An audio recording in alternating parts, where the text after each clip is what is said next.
നമസ്കാരം.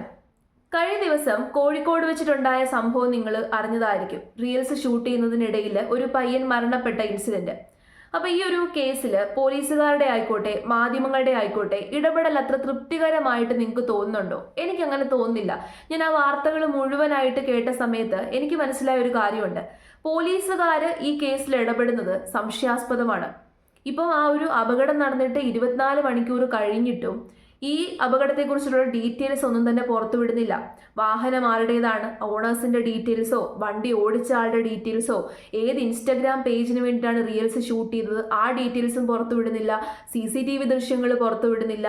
അതുകൂടാതെ തന്നെ റീൽസ് ഷൂട്ട് ചെയ്ത സമയത്ത് അതിപ്പോൾ ക്യാമറയിലാണെങ്കിലും ഫോണിലാണെങ്കിലും ആ എക്സാക്റ്റ് ആയിട്ടുള്ള അപകടത്തിന്റെ ദൃശ്യങ്ങൾ അതിനകത്ത് പതിഞ്ഞിട്ടുണ്ടായിരിക്കും. ഒന്നുകിൽ ആ ദൃശ്യങ്ങൾ ഡിലീറ്റ് ചെയ്തതായിരിക്കാം, അല്ലെങ്കിൽ ആ ഫോണോ ക്യാമറയോ എവിടെയെങ്കിലും മാറ്റിയതുമാകാം. അങ്ങനെ സാധ്യതയുണ്ട്. അതൊന്നും തന്നെ പുറത്തേക്ക് വരുന്നില്ല. കൂടാതെ തന്നെ ആ റോഡിന്റെ സൈഡിൽ ഉണ്ടായിരുന്ന ഒരു കടയിൽ CCTV ഉണ്ടായിരുന്നു. ആ CCTVയിൽ ഈ ദൃശ്യങ്ങൾ പതിഞ്ഞതുമാണ്. എന്നാൽ ആ CCTV ദൃശ്യം മാധ്യമങ്ങൾക്ക് നൽകണ്ട എന്നുള്ള നിർദ്ദേശമാണ് പോലീസ് നൽകിയിരിക്കുന്നത്. ഇതാണ് ഞാൻ പറഞ്ഞത് സംശയാസ്പദമാണ് എന്നുള്ളത്. ഇത്രയും വലിയൊരു അപകടമാണ് നടന്നത്. ഇതൊരു വളരെയധികം തെറ്റായിട്ടുള്ളൊരു കാര്യമാണ്. നടു റോഡിൽ ഇങ്ങനത്തെ ഒരു കാര്യം ചെയ്യുക എന്ന് പറഞ്ഞു കഴിഞ്ഞാൽ തെറ്റ് തന്നെയാണ്. പിന്നെ എന്തുകൊണ്ടാണ് ആ ഓണേഴ്സിൻ്റെയോ വാഹനം ഓടിച്ച ആളുടെയോ ഡീറ്റെയിൽസ് പുറത്തു വിടാത്തത്? അവരെ സംരക്ഷിക്കുന്ന ഒരു നിലപാടല്ലേ? അപ്പം കൂടിയ ഏതോ ആൾക്കാർ ഇതിൻ്റെ പുറകിലുണ്ട് എന്ന് നമുക്ക് സംശയിക്കാൻ സാധിക്കും. അത് പോരാത്തതിന് ഈ പയ്യൻ റീൽസ് ഷൂട്ട് ചെയ്യുവാണ്. റോഡിന്റെ നടുക്ക് നിന്നാണ് റീൽസ് ഷൂട്ട് ചെയ്യുന്നത്. 2 വാഹനം ചേസ് ചെയ്ത് വരുന്ന റീൽസ് ആണ് ഷൂട്ട് ചെയ്യുന്നത്. അപ്പോൾ ആ ഡ്രൈവർക്ക് എക്സാക്റ്റ് ആയിട്ട് അറിയാം അവിടെ ഒരാൾ നിൽപ്പുണ്ടെന്ന്. അവർ അവെയർ ആയിട്ടാണ് വണ്ടി ഓടിക്കുന്നത്. അപ്പോൾ അത്രയും സ്പീഡിൽ വണ്ടി ഓടിച്ചതുകൊണ്ടായിരിക്കുമല്ലോ നിയന്ത്രണം വിട്ടത്. ഇനിയിപ്പം ഈ പയ്യനെ മനഃപൂർവ്വം ചെയ്തതാണോ എന്ന് നമുക്ക് പറയാൻ പറ്റത്തില്ല. എല്ലാ കാര്യവും നമുക്ക് സംശയിക്കാൻ പറ്റും. ഇവിടെ വേറൊരു കാര്യം കൂടി ഞാൻ മെൻഷൻ ചെയ്യാൻ ആഗ്രഹിക്കുകയാണ്. കുറച്ച് മാസങ്ങൾക്ക് മുമ്പ് സഞ്ജു ടെക്കിയുടെ കാറിന്റെ ഒരു ഇൻസിഡന്റ് ഉണ്ടായി.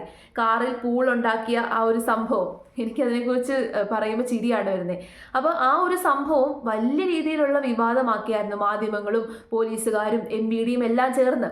ആ ഒരു സംഭവം കൊണ്ട് ആർക്കും ജീവഹാനിയൊന്നും ഉണ്ടായില്ല എങ്കിൽ പോലും അത് വലിയൊരു സംഭവമായി. പുള്ളിക്കാരൻ്റെ ലൈസൻസ് ക്യാൻസൽ ചെയ്തു. വലിയ പത്രവാർത്തകളും മാധ്യമങ്ങളിൽ വലിയ വാർത്ത വന്നു. പാസ്റ്റും പ്രസന്റും ഫ്യൂച്ചറും എല്ലാ ഹിസ്റ്ററിയും എടുത്ത് പുറത്തിട്ടിട്ടാണ് മാധ്യമങ്ങൾ അതിനെ പറ്റിയിട്ട് സംസാരിച്ചത്. എന്നാൽ ഇവിടെ അതിനേക്കാട്ടിലും സീരിയസ് ആയിട്ടുള്ളൊരു കേസാണ്. എന്നിട്ട് ഒരു വിവരങ്ങളും ആർക്കും പുറത്തു വിടണ്ടേ? അതാണ് എനിക്ക് അറിയാത്തത്. ആ ഒരു കേസിൽ ഇത്രയും നിലപാടെടുത്ത പോലീസും MVD എന്തുകൊണ്ടാണ് ഈ കേസിൽ യാതൊരു നിലപാടും എടുക്കാത്തത്? ഇവിടെ ഒരാൾക്ക് ജീവൻ നഷ്ടപ്പെട്ടിട്ട് പോലും ഇങ്ങനെ മിണ്ടാതെ നിൽക്കുകയാണ്. പോലീസുകാരുടെ നമ്മുടെ മോട്ടോർ വാഹന വകുപ്പിൻ്റെയും കഴിവുകേടാണെന്നേ പറയാൻ പറ്റത്തുള്ളൂ.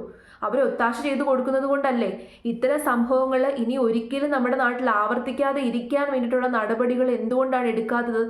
ഒരു സംഭവം ഉണ്ടായതിനു ശേഷമല്ല നടപടി എടുക്കേണ്ടത്. അത് ഉണ്ടാകുന്നതിന് മുമ്പേ അങ്ങനെ ഒരു സംഭവം ഉണ്ടാവാതെ ഇരിക്കാനുള്ള നടപടി വേണം നമ്മൾ എടുക്കാൻ വേണ്ടിയിട്ട്. പക്ഷേ ഇവർ കഴിവുകെട്ടവരെ പോലെ അങ്ങോട്ടും ഇങ്ങോട്ടും നടക്കുവാണ്. അല്ലെങ്കിൽ ഇവിടുത്തെ പോലെ ഇവിടെ ഓണേഴ്സിനെ മറച്ചു വെക്കുന്ന അല്ലെങ്കിൽ അവരെ സംരക്ഷിച്ചു പിടിക്കുന്ന ഒരു നിലപാടല്ലേ സ്വീകരിക്കുന്നത്. അവരാരാണെന്നുള്ള ഡീറ്റെയിൽസ് പുറത്തു വിടട്ടെ. ആ വണ്ടി ഓടിച്ച ആൾക്കാർ ആരാണ്, ആ ഓണേഴ്സ് ആരാണ്, ഇൻസ്റ്റഗ്രാം പേജിന്റെ ഉടമ ആരാണ്, ഇതൊക്കെ തന്നെ പുറത്തു വരണം.